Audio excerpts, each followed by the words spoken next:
बस class 12 probability का question है। A die is rolled if the outcome is an odd number, what is the probability that it is prime. ठीक है, देखो थोड़ा सा इंपॉर्टेंट क्वेश्चन इसको देखते हैं। हमें बोला है एक डाई को रोल किया गया है, if the outcome is an odd number. सबसे हम क्या करते हैं, हम ए और बी इवेंट ले लेते हैं। ए हमारा इवेंट क्या हम लेंगे कि गेटिंग एन ऑड नंबर। ठीक है, ए हमने इवेंट लिया गेटिंग एन ऑड नंबर। अब ऑड नंबर डाइस जब आप रोल करते हो तब कौन कौन से आते हैं, आप देखो 6 नंबर्स होते हैं, 1 2 3 4 5 6 टाइम होता है। तो उसमें से ऑड क्या होता है, 1 होता है, 3 होता है और 5 होता है। ये 3 आपके ऑड नंबर होते हैं ना इसमें। ठीक है, ईजी है। अब बी हम क्या लेंगे, बी हम एक केस लेंगे, हम बी लेंगे गेटिंग अ प्राइम नंबर। एक तो हमने लिया गेटिंग एन ऑड नंबर और हम लेंगे getting a prime number. B क्या है, गेटिंग अ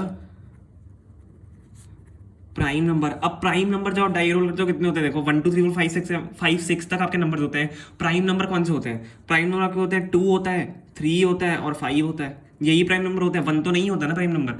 ठीक है, अब ये हमने कर लिया। अब देखो हमें क्या निकालना है, what is the probability that is. अब देखो यहाँ पे इफ द आउटकम, मैं आपको दिखा देता हूँ, if the outcome is an odd number. अगर आउटकम हमारा ऑड नंबर है तो हमें क्या निकालना है, प्रोबेबिलिटी ऑफ हमारा आउटकम जैसे ऑड नंबर है।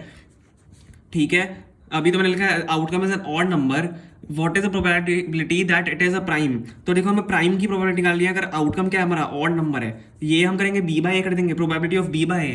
प्रोबेबिलिटी ऑफ बी बाय आपका क्या होता है, probability of A intersection B upon probability of A. क्या यही होता है, क्या यही होता है। अब देखो probability of A intersection B आप कैसे निकालोगे, कुछ को बच्चे तो यहाँ पे आके डर जाते हैं कि probability of A intersection B हम कैसे निकाल लें। ये तो हमें ये दिए हैं और ये भी आपको ऐसे निकालने हैं, कुछ कुछ तो ये भी निकाल पाते हैं। ठीक है, आप समझो आपको केसेस बना के इसको सॉल्व करना है तो ईजी हो जाएगा। तो देखो यहाँ पे क्या है, कॉमन हम देखते हैं ना, इंटरसेक्शन में हम कॉमन देखते हैं। तो कॉमन कौन कौन से 3 और 5 पे यहाँ पे कॉमन है, तो कितने नंबर कॉमन हो गए, कितने नंबर कॉमन हो गए। और आप देखो इसको ऐसे लिख सकते हो, प्रोबेबिलिटी और number of A intersection B upon number of A. क्या आप इसको ऐसे भी लिख सकते हो, बिल्कुल लिख सकते हो। ठीक है, अब क्या है हमारे पास, मैंने आपको बताया इंटरसेक्शन में 3 और 5, और 3 और 5 हमारे पास कॉमन है। तो कितने नंबर हो गए, कितने नंबर कॉमन है दोनों में, 2 नंबर कॉमन है तो 2। और आपका एन ए क्या है, एन ए में आपके कितने नंबर है, 1 2 एंड 3। एन ए में कितने नंबर है आपके, ए में ए केस में आपके कितने नंबर है, 1 2 एंड 3। तो कितने हो गए, क्या ये 2/3 हो गया। ये ऐसे इसका यही आंसर है।